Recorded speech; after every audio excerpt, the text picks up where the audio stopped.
Okay, hello everyone. Good afternoon. Thank you for joining today's talk, sponsored by the Center for Korea Research. And my name is Jungwon Kim. I'm a historian of pre-modern Korea teaching here at Columbia University. It is my great pleasure to welcome Dr. Peter Moody today. And Dr. Moody is a historian of modern Korea. He received his PhD from Columbia University in 2023, and he is currently serving as a Korea Foundation postdoctoral fellow at George Washington University. His research focuses on the industrialization and ideological evolution and mass media and cultural politics of the two Koreas. He also provides analysis on current developments in the culture and domestic politics of both North and South Korea.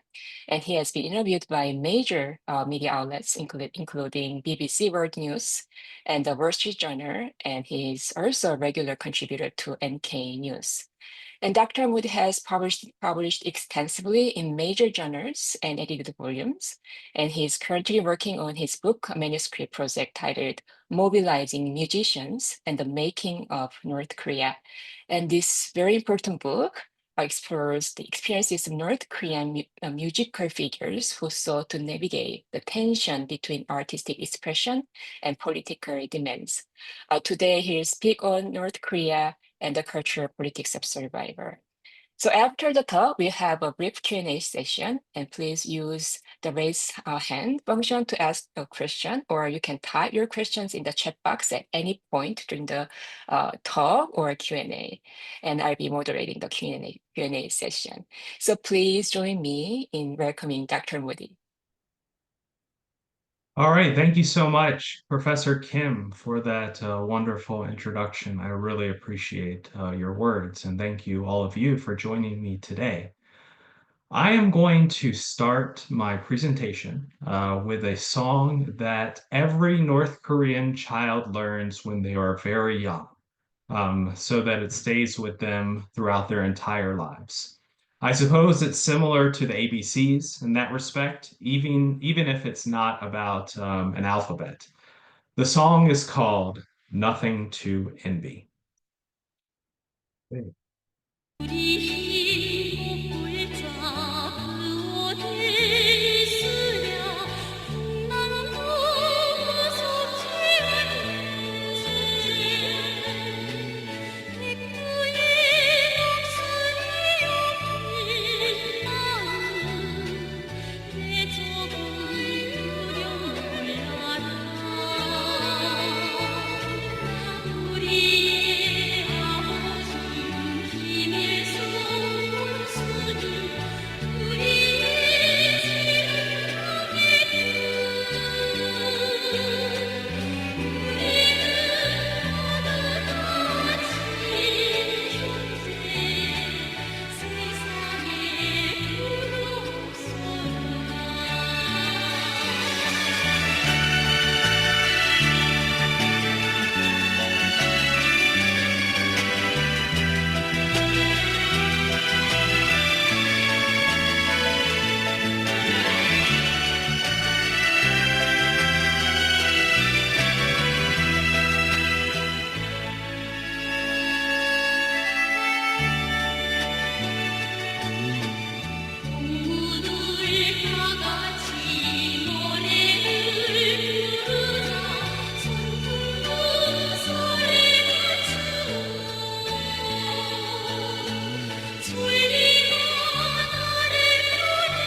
As you can see from the lyrics here, there is a, uh, a a sense of resistance to the consumption culture of a capitalist society in the sense of All one really needs is the natural beauty of one's homeland and society.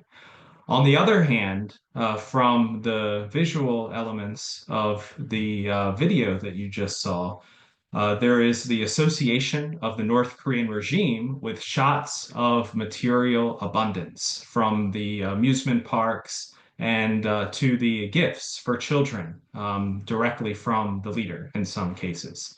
So the name of this song, Nothing to Envy, was also title of a book written by Barbara Demick, who investigated the conditions of the North Korean famine by interviewing those who had experienced it before defecting from North Korea to South Korea.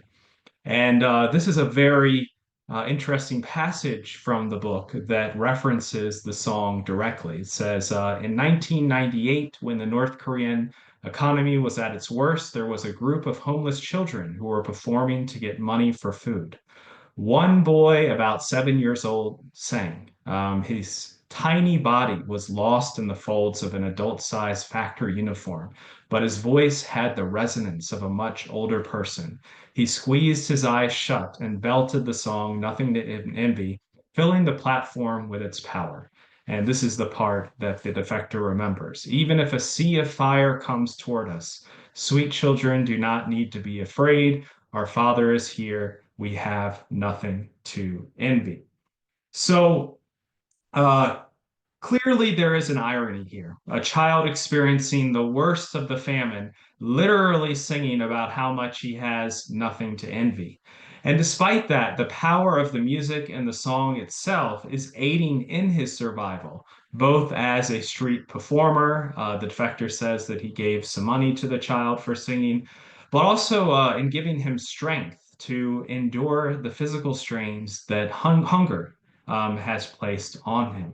So, with this intersection of music and the struggle to survive, uh, I have the title of my presentation is North Korea and the Cultural Politics of Survival. On the left, there is this picture of a propaganda poster with the words "Rice is socialism," encompassing how critical the regime purportedly associates ideology with agricultural productivity. On the right, we can see a horn and saxophone section of a North Korean propaganda pop band, which since the 1990s has become a major musical medium through which ideology is disseminated in North Korean society. While previous scholars have looked at music strictly through an ideological lens, I aim to explore its role as a resource in three separate respects. First, as a resource in economic survival, which becomes apparent from the 1960s to 1970s. Second, as a resource in the survival of the North Korean state during the 1980s and early 90s. As we shall see, this is when state socialism fell in Soviet Union and across Eastern Europe. Music, I argue, contributed to the endurance of the DPRK regime in the midst of this upheaval. Third, in the second half of the 1990s, the state did survive, but the economic and food distribution system did not, and therefore individuals had to fend for their own survival. During the famine and subsequently, music became a resource not only for the state, but also for the individuals in their own lives. So throughout these periods, certain transformations in North Korean cultural production becomes apparent. First, there is a clear shift from themes of production and song lyrics to themes of consumption. And secondly, there's the gradual shift from genres of music that might be called conventional socialist realism, folk songs, and mass songs to what I refer to as propaganda pop. And these cultural shifts, rather than accompanying a move toward economic or political liberalization, came at a time when the role of the North Korean leader, Kim Il-sung, transformed from a military commander and political leader to be respected to an idol-like figure worthy of constant veneration. Before we commence with these three phases of music's role in North Korean society, allow me to provide a brief economic and ideological history of North Korea from the late 1950s to the 90s. Following the devastation of the Korean War, North Korea embarked on a heavy industrialization economic strategy that relied on the symbol of a cholima, or flying horse, to spark labor productivity. In the next economic plan, the 7-year plan, which had to be extended a few years, that's why it says 1961 to 1970, the goal shifted more towards enhancing light industry and agricultural productivity. To enhance these goals further, the Three Revolutions Team movement in the 1970s involved students and scientists going to the farms and the provincial regions to instill technological and scientific approaches in farming areas. And then to mobilize young people, the Hidden Heroes movement in the 1980s aimed to inspire North Korean citizens, especially students, to make personal sacrifices without expecting formal recognition to do so. But in terms of cultural production, there is much more emotional appeals to everyday North Korean citizens, as opposed to more strictly ideological ones. And then in the 1990s, during the North Korean famine, the North Korean regime spread the slogan Arduous March to acknowledge the hard times that the state was facing, as well as the people, and associate the daily struggles people were going through with Kim Il sung's anti Japanese resistance activities during the 1930s. What happens throughout this time in terms of musical genre is that there begins with folk music with socialist themes, and this is largely congruent with socialist realism, which advocates for national and form and socialist and content. This gradually evolves into the use of popular songs, songs that are similar to songs from the commercial record industries during the Japanese colonial period of the 1920s and 30s specifically. And then in the late 80s and 1990s, there's the emergence of our style electronic music. We will get some sample of that as we proceed. So let us commence with music's role in economic survival in the 1960s and 70s. An investigation into songbooks during the late 50s and 1960s reveals a mix of folk songs and patriotic songs in which references to production dominate. You can see that here, 15 out of 25 songs, there's some reference to production, including Weaving with Embroideries of Victory, Conquering the Forest by Felling Timber, Caring for a Baby while working at the same time. That reveals a lot about the social history of this time. And then Over the Field roll waves of rich crops. And so that's a move from the productive phase of the harvest to the result of the harvest, including the land tinkling, tinkling, carrying bundles of rice. 1 second. And tinkling, tinkling, how many trips did we make? Okay, so this is production that's still involved in the harvest section. And that looks a lot different when focusing on the harvest later, as we shall see. So then in the 1960s, there is this turn to consumption in several respects. First, in the articulation of the 7-year plan, Kim Il sung makes a promise that people would lead a life of plenty, live in tile-roofed houses, eat rice and meat, and wear silk clothes.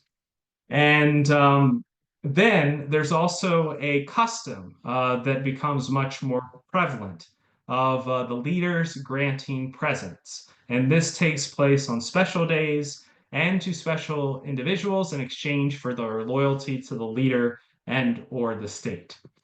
And then a text that emerges in the 1960s is called the Socialist Rural Thesis. And this spoke of a joint technological, cultural, and ideological revolution that involves the enhancement of irrigation, farm work, mechanization of the farm work, chemicalization, and agricultural science. Also, within the cultural revolution component of this, there is the proposal or plan to liquidate all backward ways of living and customs.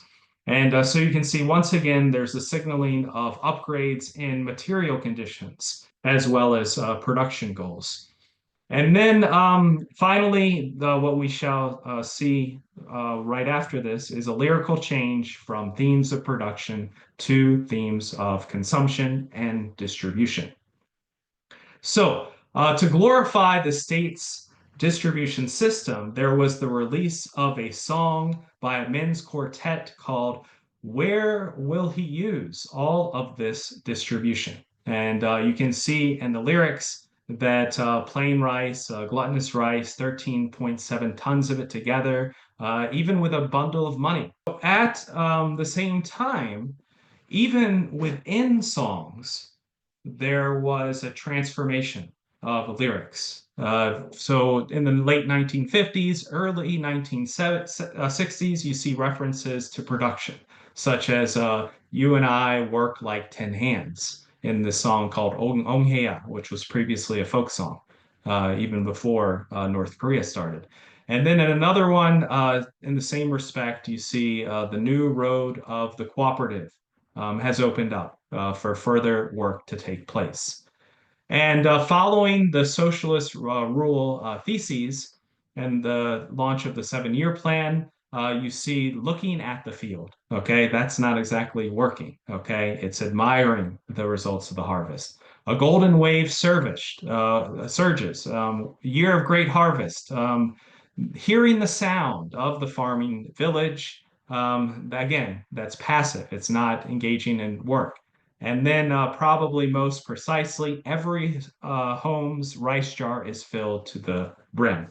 And so I'll give you just a sample of what this sounds like while I share another media player. So this is Onghea.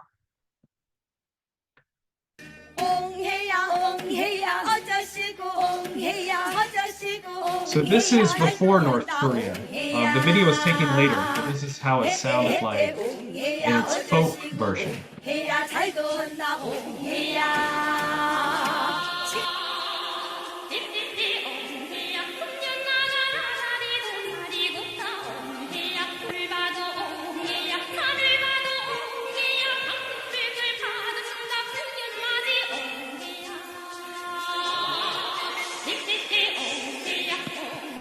Okay, so it's not so much about working in the fields. It's more about celebrating what has been produced agriculturally. So now I'm going to share my slideshow with you again. Thank you so much for your patience. Okay. And so now we're going to move to state survival, 1980s to mid 1990s. So the first imperative for the survival of the North Korean regime was the selection of a successor to the leader Kim Il-sung. While Kim Il-sung had already chosen his first son to be Kim Jong-il in the 1970s, this fact was not formally recognized until the Sixth Workers' Party Congress in 1980. And before Kim Il-sung died in 1994, one way Kim Jong-il established his legitimacy was by upgrading popular culture and making it sound and look more modern and global. However, he was based on the experience of China. He was concerned that simply allowing outside culture to come in would inundate the native indigenous culture and overtake it completely. And so this is kind of reflects this. He said, we can't simply worship foreign things, so we must foster national dignity and pride, raise the lever of our technology, and then open our country to foreign things. So two of the ways in which he does that is a permeation of a war film, Walmido, about the Battle of Incheon. What we know is MacArthur's amphibious landing, and this was depicted as a sign of sacrifice, of defending the island, even when the odds were against North Korea. And then also, this involved the alleged kidnapping of two South Korean film stars. One of them was the director Shin Sang-ok and his actress wife Chae Eun-hee. And so this was for the purpose of upgrading the artistic elements and also the technological elements of North Korean films. And so this coincided with the Hidden Heroes campaign. And this was a call to emulate heroes who were featured in the media without seeking any kind of reward or recognition. And so soldiers become central characters and narratives, and this led to military style dress as a fashion trend. And also songs and films, as I indicated before, became more emotional, while at the same time popularizing daily life habits that instilled a collective spirit.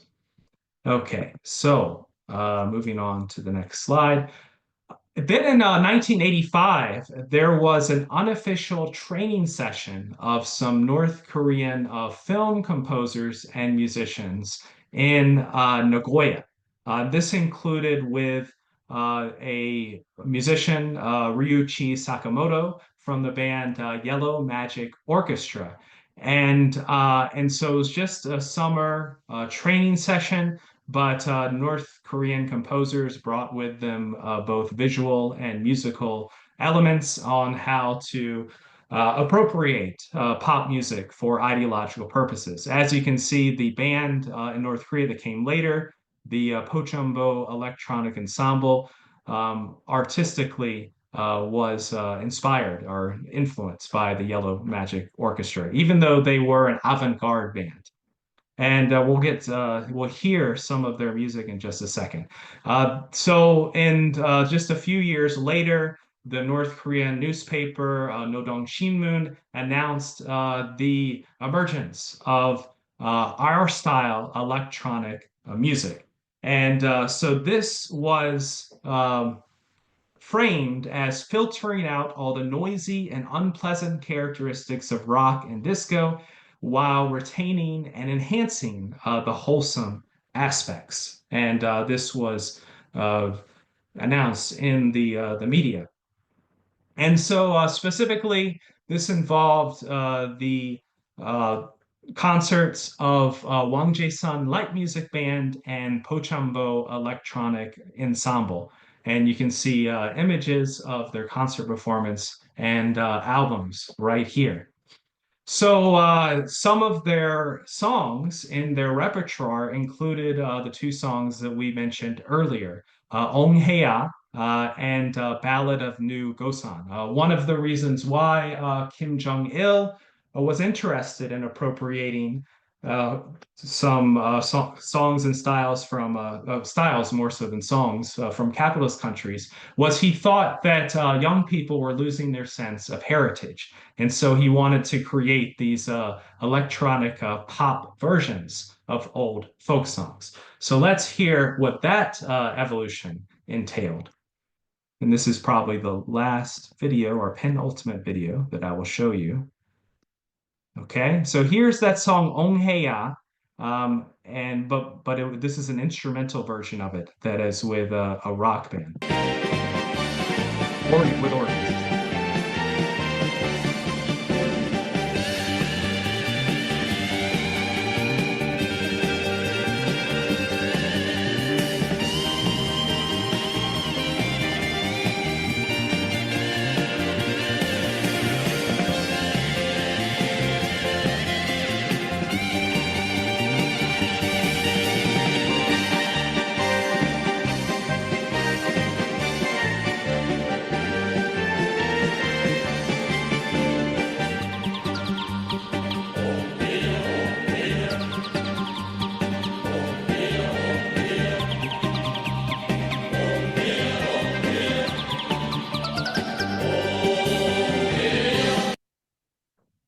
Okay, now here's the Ballad of New Gosan. This is the original folk version of 신고산이 the song, the South 푸르르 Korean 자가는 recording of it. 소리에 무고산 그네기 밤보침만 사누나 어랑어랑으야 어야 너야 내 사랑아.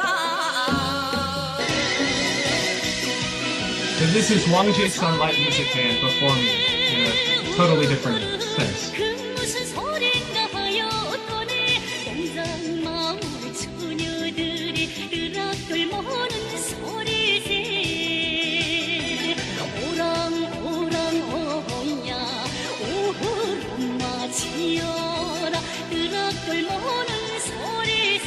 오랑오랑 어야 오흐름 마치어라 흥남 비료가 오는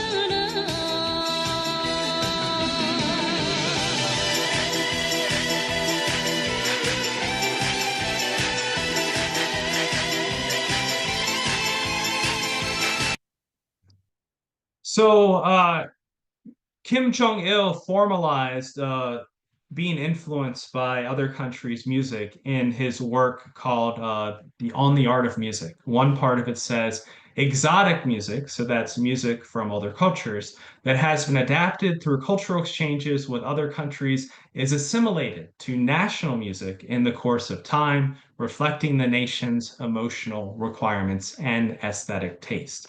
So, in the same year that Metallica played for an audience of probably 1 million in Moscow, the North Korea was sending its pop bands abroad to play in Wangjaesan in Beijing and Pochambo in Tokyo as a way of trying to, in the case of Japan, reach across the Cold War divide. And in the case of Beijing, trying to reestablish and its aid that it received from Beijing to make up for the loss of aid from the Soviet Union.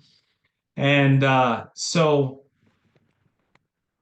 that's one reason I think we can attribute the North Korean state to surviving was they were able to appropriate elements of capitalist culture so it doesn't become so much of a competitor. At the same time, they are censoring and restricting it from being played inside the country, outside music, that is.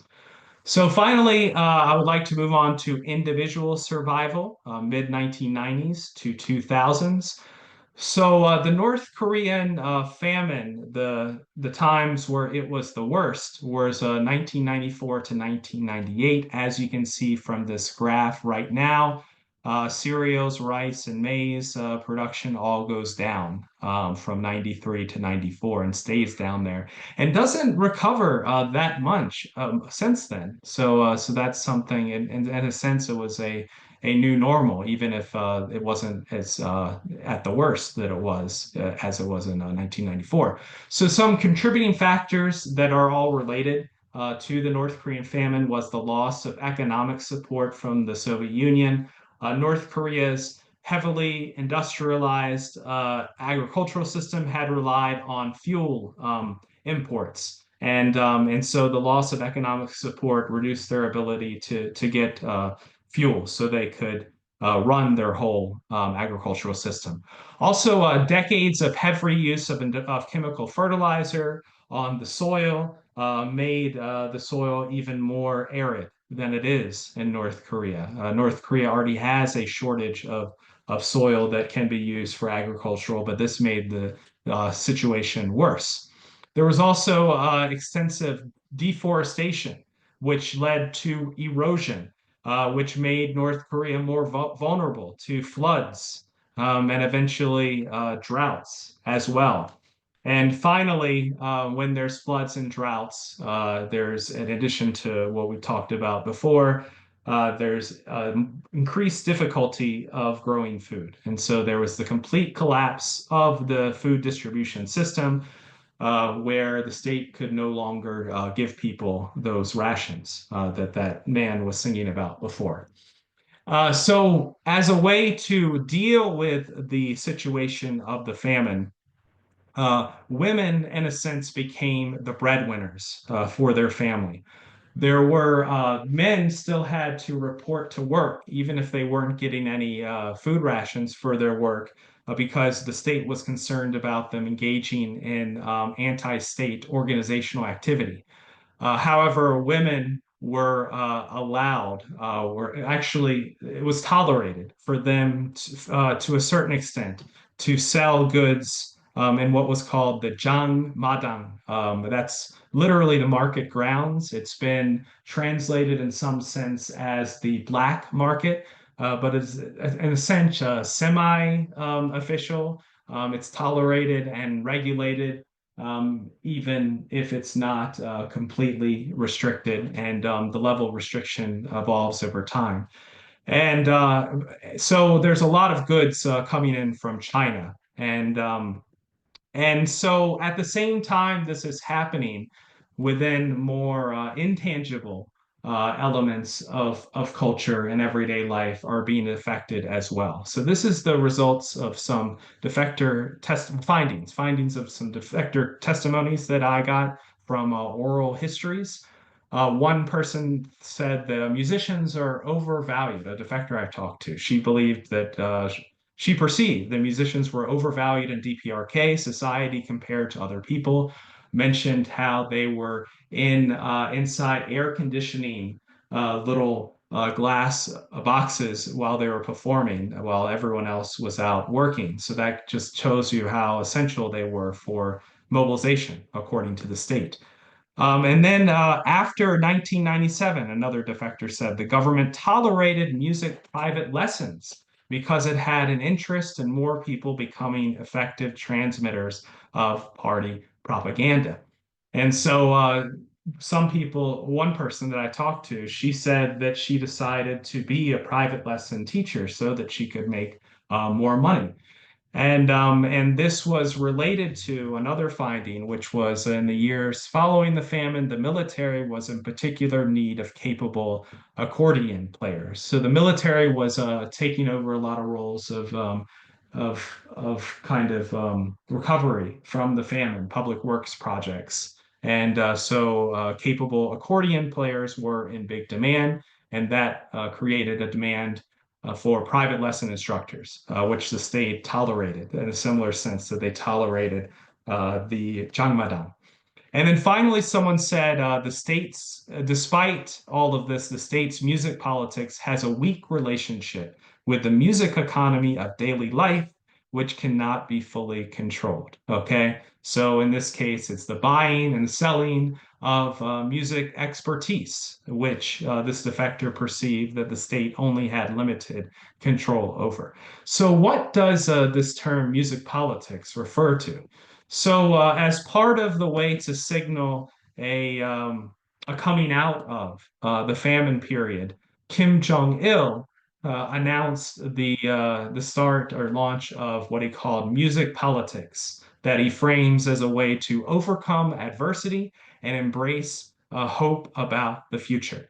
And in 2012, Kim Jong Un was said to be continuing his father's music politics legacy, so we can presume or assume that it's still relevant today. Part of the music politics involved obtaining foreign currency through large-scale musical performances, such as the Arirang mass games, which involved music as a big part of it. And related, there was also songs from the mass games that were called arirang. Arirang is a traditional folk song in Korea about losing a loved one. That's one of the more dominant interpretations of it. But kind of versions of arirang came out that were more happy rather than sad, including this one, arirang of happiness. In old times, it was the arirang of tears. Today, it's the arirang of happiness and the benevolent love of the general. And so, not only were these arirangs part of that festival, there are also musicians, because of the training they received, perhaps from a private lesson instructor, that were able to get experience in a foreign country. by being musicians at a foreign restaurant. And so this is another effect of how music politics affects people's lives and on an individual basis. And then more recently, the song "Nothing to Envy," uh, the line "Our Father Marshal Kim Il Sung" was changed to Marshal Kim Jong Un, and this was in red letters at a New Year concert that was broadcasted on the television to signal that Kim Jong Un would, from that point on, have a status that was equivalent to his grandfather whom he never met. So to further augment his personality cult, Kim Jong-un's personality cult on a level comparable to his father, there was the release of a song called Friendly Father, which incidentally went viral on TikTok. There's no evidence that North Korea um, orchestrated this virality, but a lot of people who had no idea what the song's lyrics meant just found the music itself to be very fresh. So I'm going to, as my last video, just show a South Korean news report on this song. 상황에서 김정은의 어버이 이미지를 정착시키기 위해 선전 선동 기법을 진화시키고 있다는 겁니다. 북한이 최근 김일성 생일을 태양절이라고 부르지 않는 등 김정은이 선대의 그늘에서 벗어나려는 움직임을 보이고 있는 것과 관련이 있다는 분석도 나옵니다. 북한에는 김정일을 상징하는 노래인 친근한 이름이라는 곡이 있는데 이 노래를 대체하면서 김정은을 띄우는 의미가 있다는 겁니다. 친근한 이미지를 만든다 이런 의미를 훨씬 넘어서는 게 김정일을 대체할 만한 이미지를 만들기 위해서 그건 보급하고 만들었다라고 봐야 되는 거고. 노동신문은 새 선전가요가 폭풍 같은 반향을 일으켰다고 주장했지만 북한 전문 매체 데일리 NK는 구시대적 가요에 청년들은 큰 감흥을 느끼지 못하고 있다고 평가절하했습니다. SBS 정혜경입니다. Okay, so not just with the music, but also with the technological aspects of the film. I mean the video shots and even the hand gestures. There is more appropriation of capitalist cultures for domestic political purposes. So in conclusion, my conclusion thoughts are very brief. With respect to popular culture in North Korea, we can see this transition of socialist realism being not necessarily abandoned, but extended over into the use of cosmopolitan popular entertainment forms.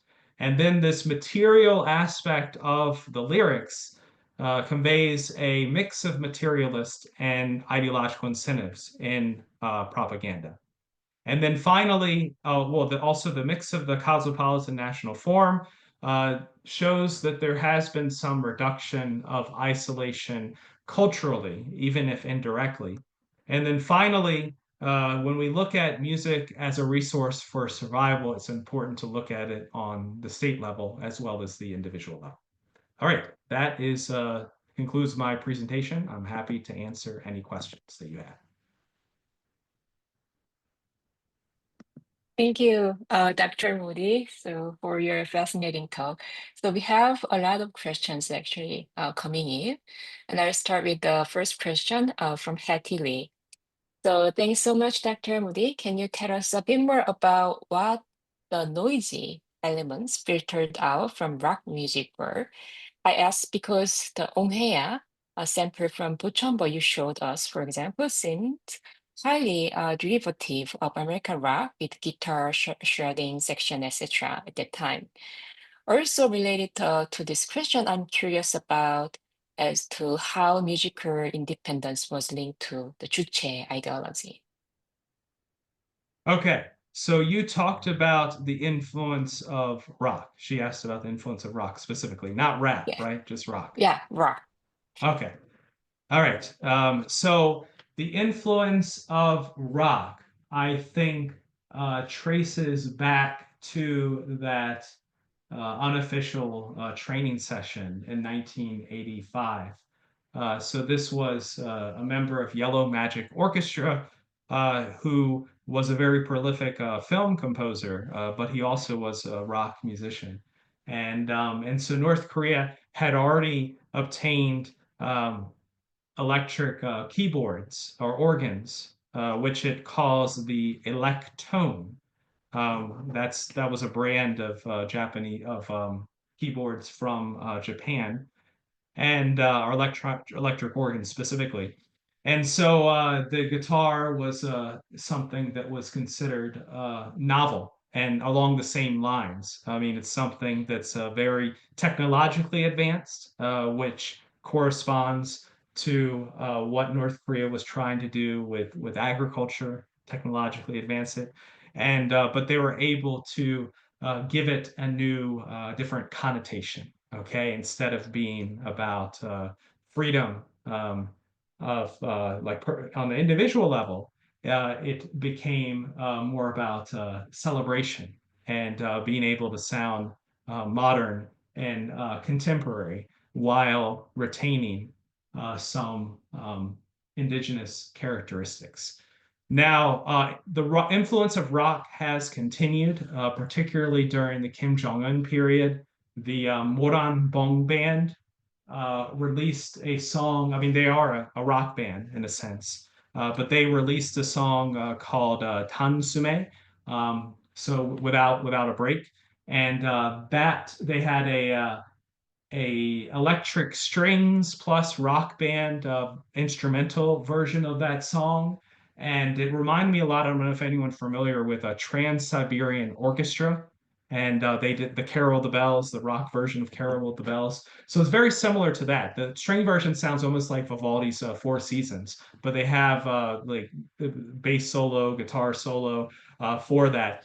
And so before it was for more kind of working in one's own ordinary position, but then it became an anthem of the state making scientific advancements in its uh, satellite technology. And then it was also played when North Korea launched the ICBMs.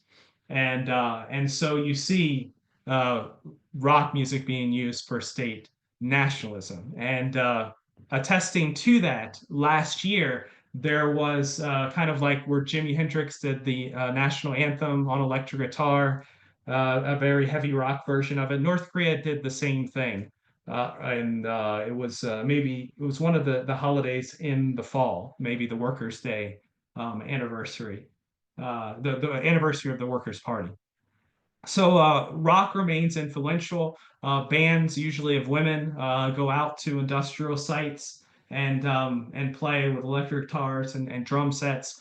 And so you have almost all the stylistic elements of rock music, except for screaming voices of metal.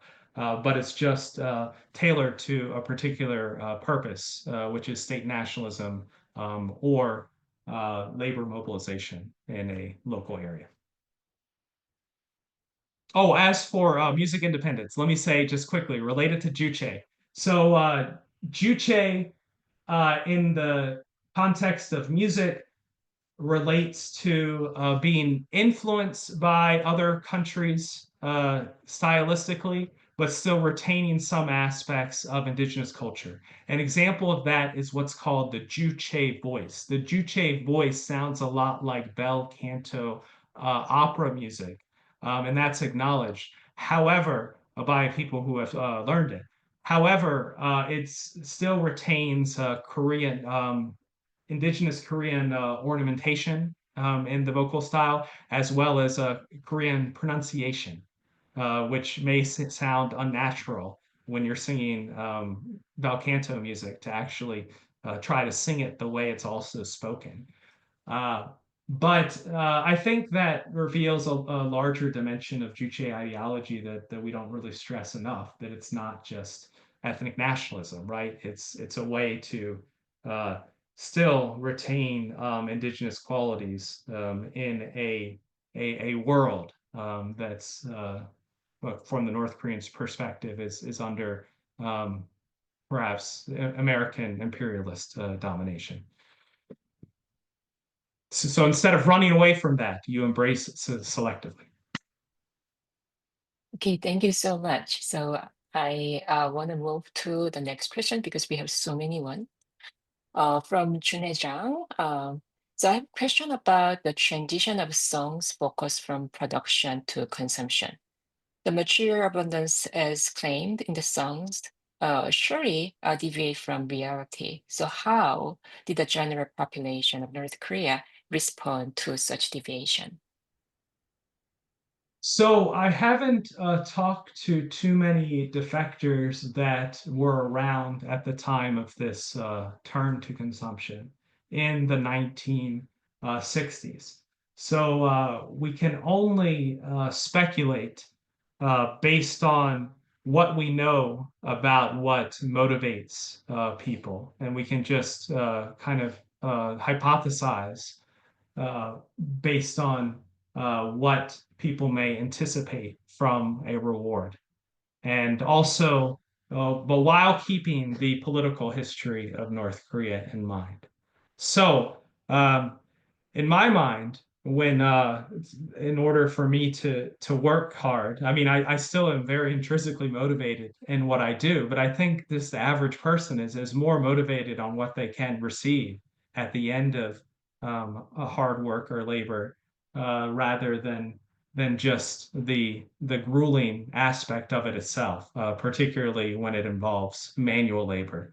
So that's why I believe that North Korean lyrics made this transition. Because if you're especially as the work gets very intensive, and when the production goals become a lot stronger and more imperative. Uh, I think that there's people just motivated by the imagination of something that you will receive of it in the future rather than the work itself.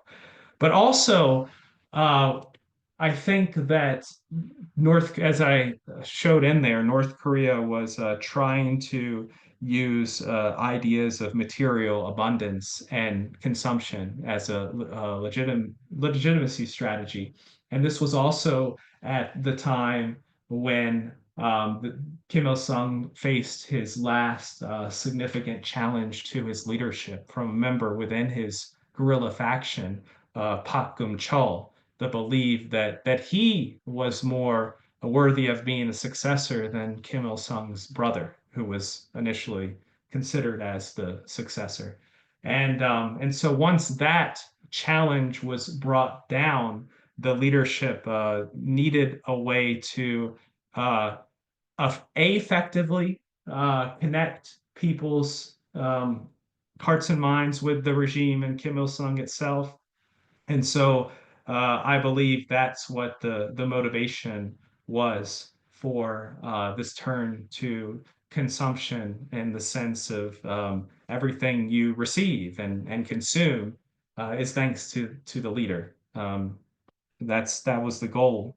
But I don't think that it was necessarily the end. I think this is constantly evolving. The aims and strategies of North Korean cultural politics, one might say, doesn't end there. And the next phase was this embrace of technology and and more softer emotional appeals that relate to people's daily life. So the life songs, which I didn't get a chance to discuss, that emerges in the early 1990s.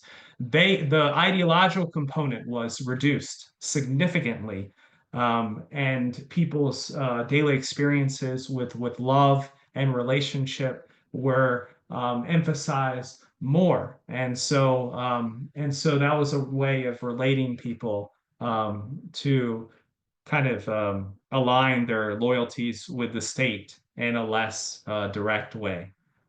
So I don't think it was sufficient, but I have talked to defectors that do attest to that later phase, the life song phase was effective for them because the songs they just enjoyed in earnest, and they even did karaoke to them before they were banned.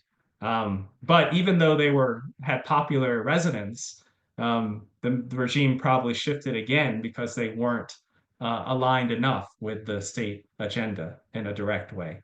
And so this is what I call in my book manuscript, this dialectic between uh, what might be called a popular spirit, serving the people spirit, musical populism with party spirit, something that is for the sake of ensuring loyalty. So both are needed, but sometimes one is considered more pressing than the other.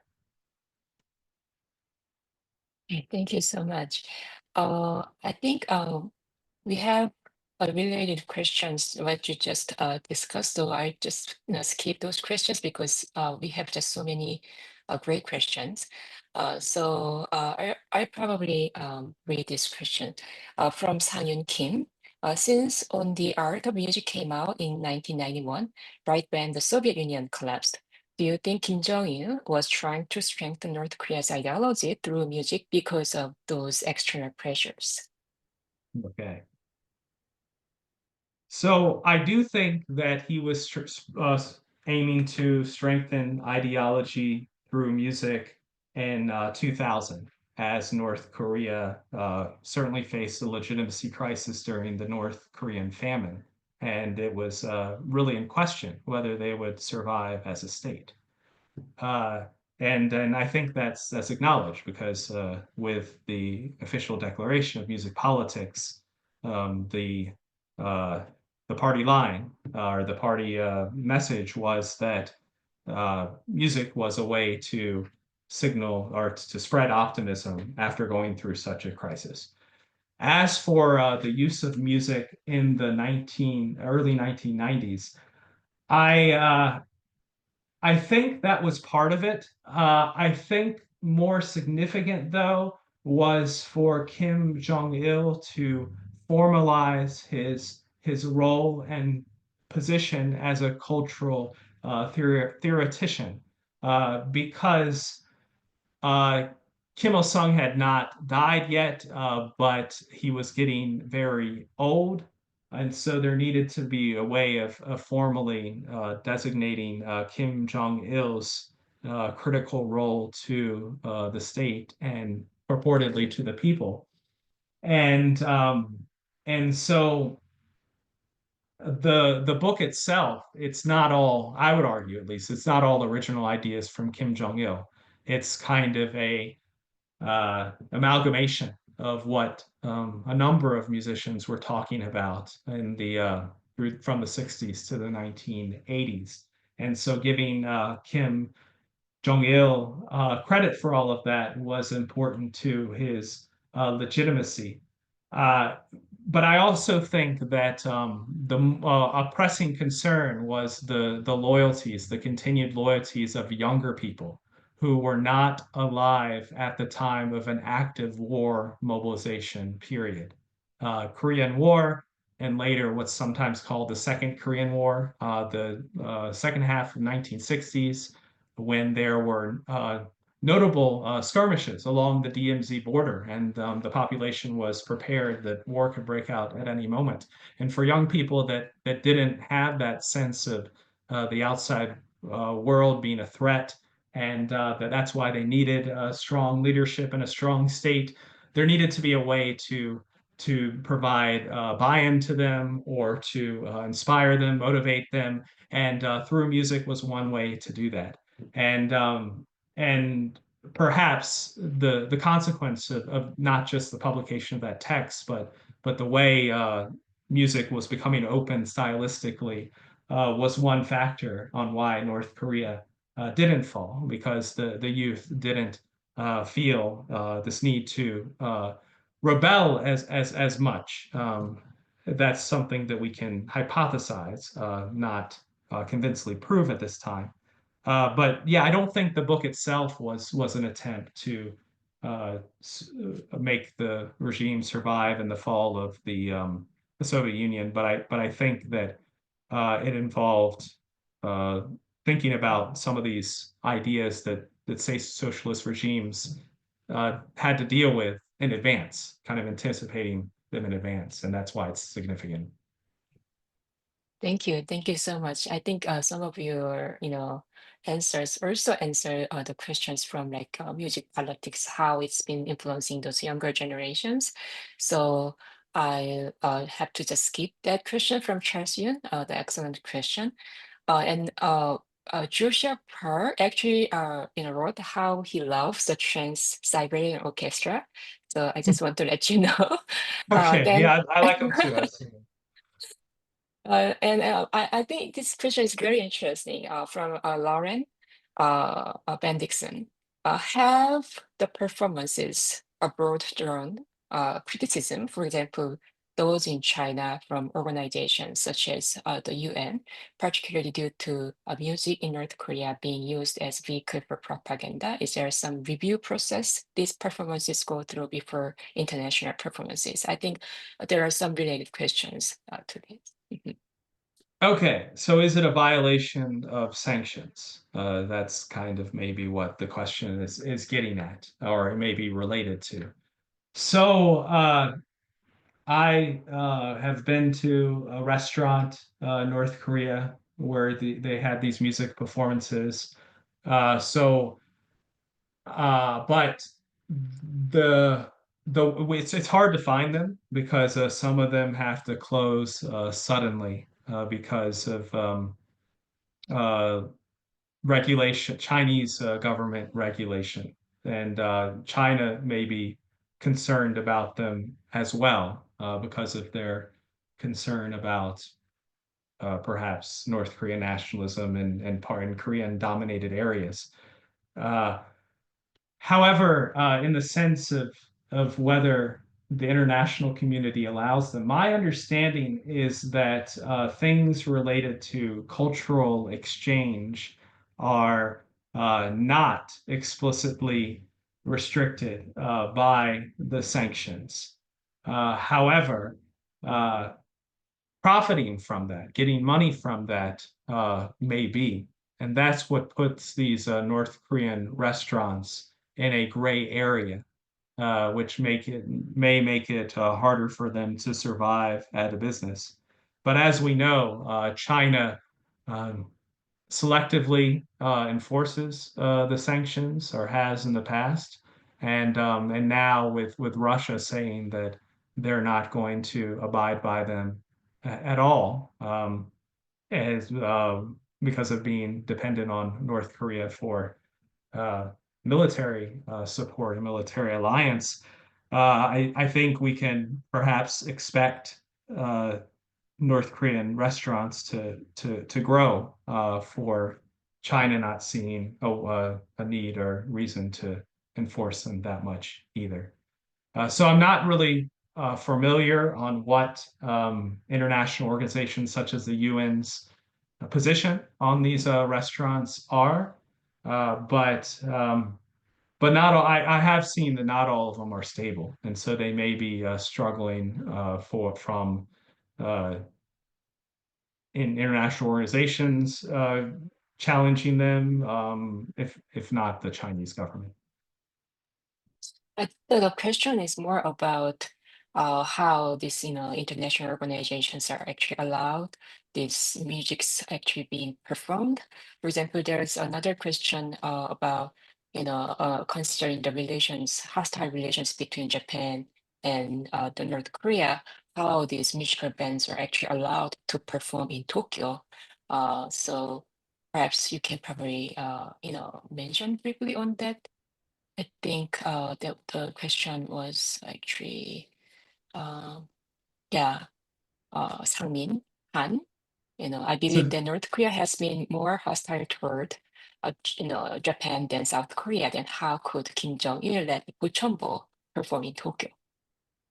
So that's a very excellent question. And I'm actually giving a talk about the Japanese North Korean cultural relations next week at George Washington Visiting Scholars Luncheon. I'm also coming out with a book chapter in a volume on Korean Japanese relations.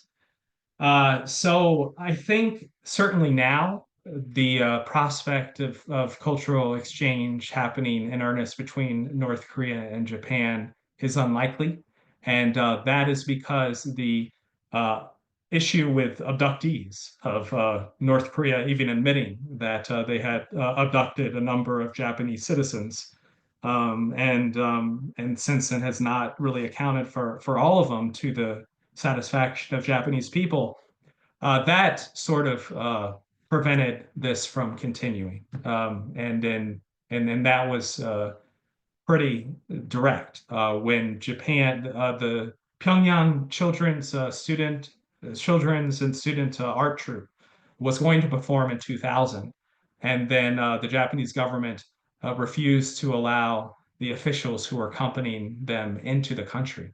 And there hasn't really been much cultural exchange between the two countries since then. But before then, before the abduction issue became center stage in relations between Japan and North Korea, there was ripples. Like instead of Korean wave, I use the term ripples of of um, of popular interest in North Korean music among Japanese people. And this began in the 1970s with North Korea's decision to send its Mansudae art troupe. They're kind of a variety of art troupe. They did revolutionary operas as well as new folk songs and a variety of different things. But at that time, Japan was saw increasing more warm relations with Japan as critical as a way to respond to detente, Nixon's detente with China, that that could be a way to stabilize the situation on the Korean Peninsula, and because Japan didn't want to become entrapped into a war between the two Koreas, and then also there was limited economic trade relationship between Japan and North Korea that accompanied that. So then, for some reason, there was a lot of popular interest in North Korean music, especially the Pyongyang Children's Art Troupe, because of their talent. Just from the time they're preschool, they just became virtuoso performers, and so they toured from the 70s until the late 80s 3 times, and then Pochambo was sent to Japan at a time when the two countries were aiming to normalize relations. North Korea, also some politicians in Japan, thought that it would be a way to prepare the Japanese population for normalization of relations. In the end, normalization of relations did not take place between DPRK and Japan, and there are many factors of this that I get into. But I think the number one reason is the abduction issues. There were suspicions that North Korea had done this, even though they didn't admit to it. But once Kim Jong Il admitted to this happening in 2000, or like the late 1990s, then it was nearly completely shut down. Even if there are still karaoke clubs in Japan, uh, like fan clubs of North Korean music, they're not aligned with North Korean uh, politically, but they just find it very interesting and kind of a fresh music that's different from other music they've encountered. So yeah, that's kind of some context for why they're in North Korea during, I mean, why they're in Japan during the early 90s Pochumbo. But yeah, I mean, I think it would be a different situation today and much less likely.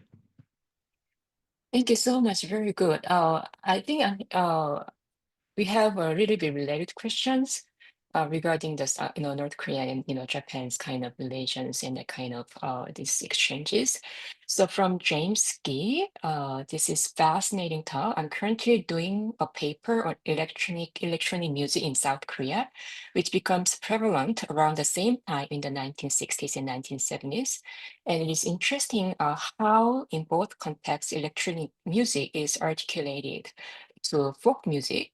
And it also seems in both contexts that Japan was important conduit for the dissemination of electronic music into both Koreas.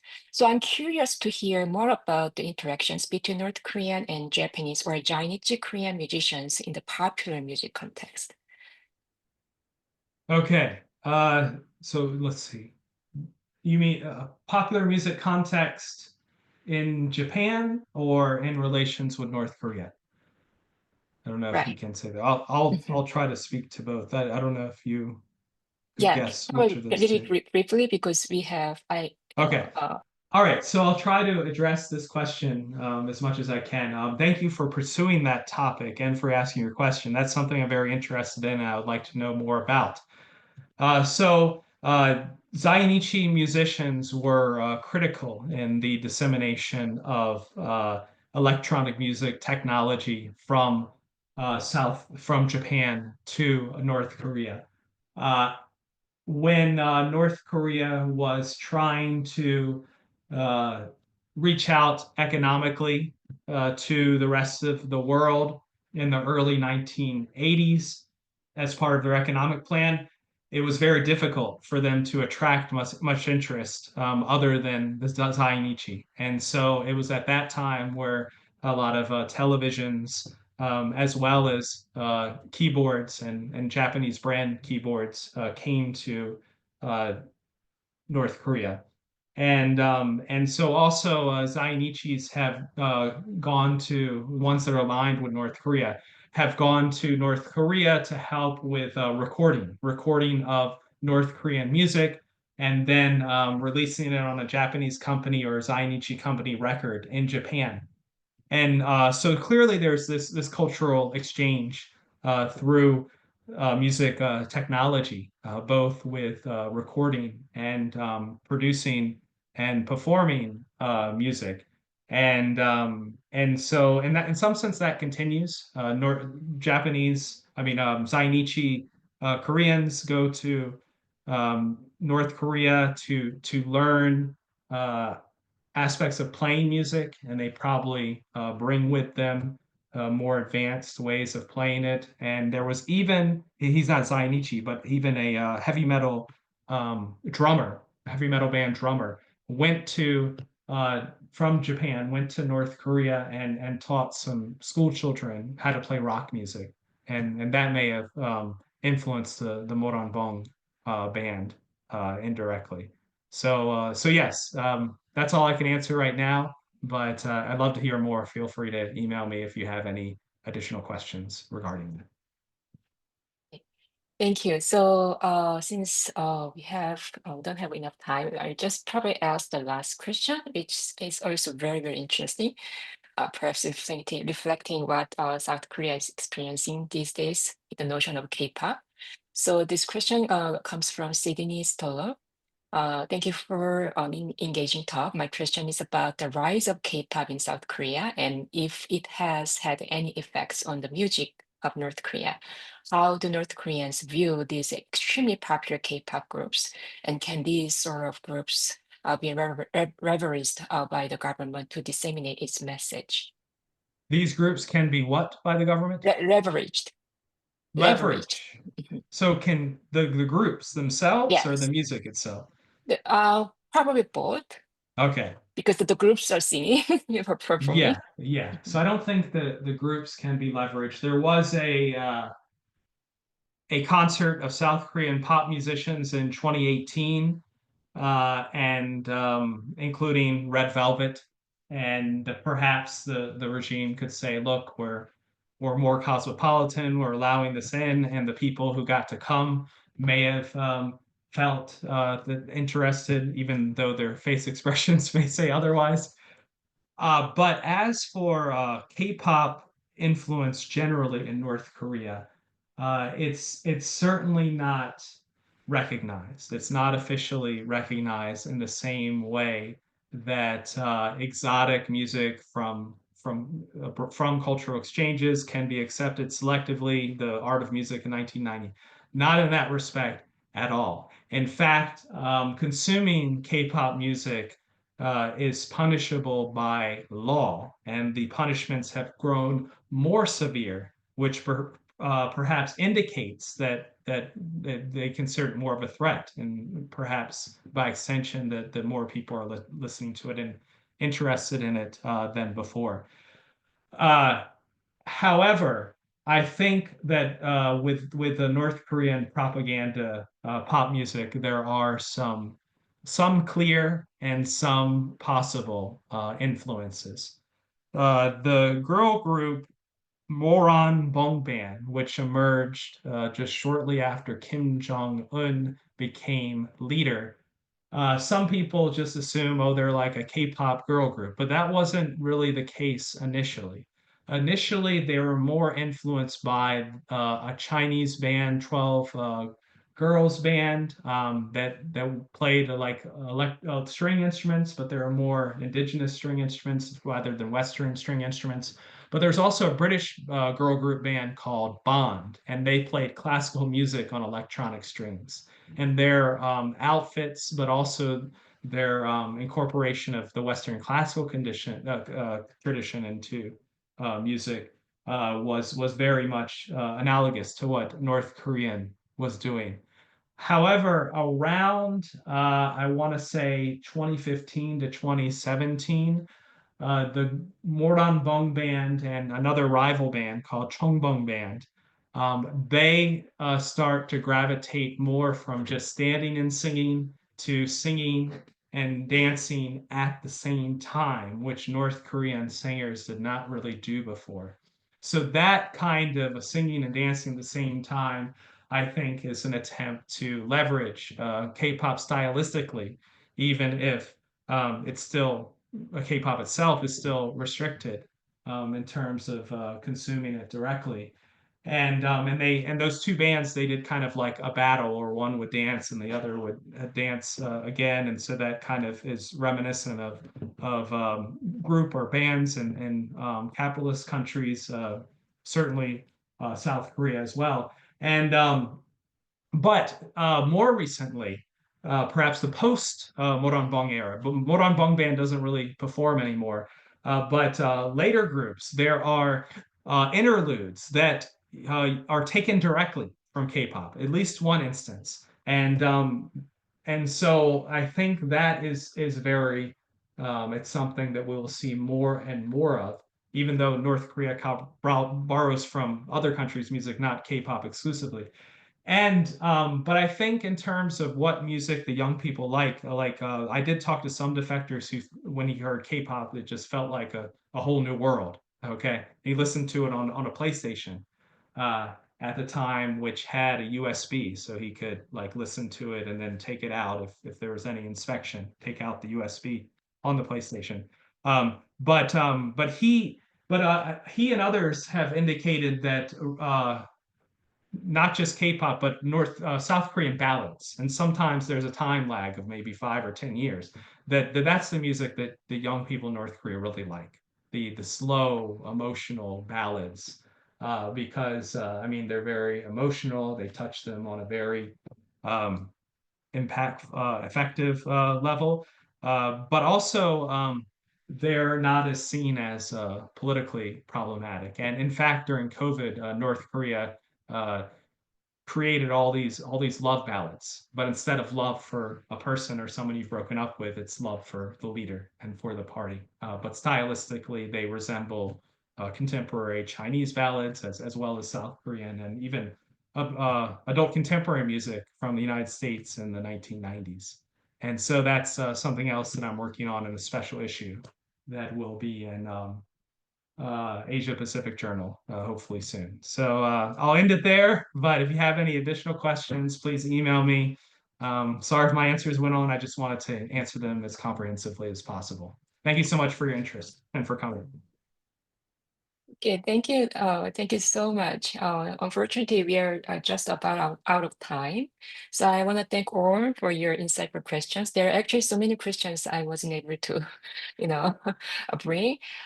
So as Dr. Moody just shared, maybe he hasn't shared, but he's happy to answer your questions if you just email him directly. So You can find me please on join. LinkedIn and ResearchGate. Okay, so yeah, sorry. Great. So please join me in thanking Dr. Moody for his just wonderful and fascinating talk today. And also, I want to thank Julia Kwan for managing all the logistics for today's event. And thank you once again for joining us. So I hope to see you at the CKR events. Thank you, everyone. Thank you.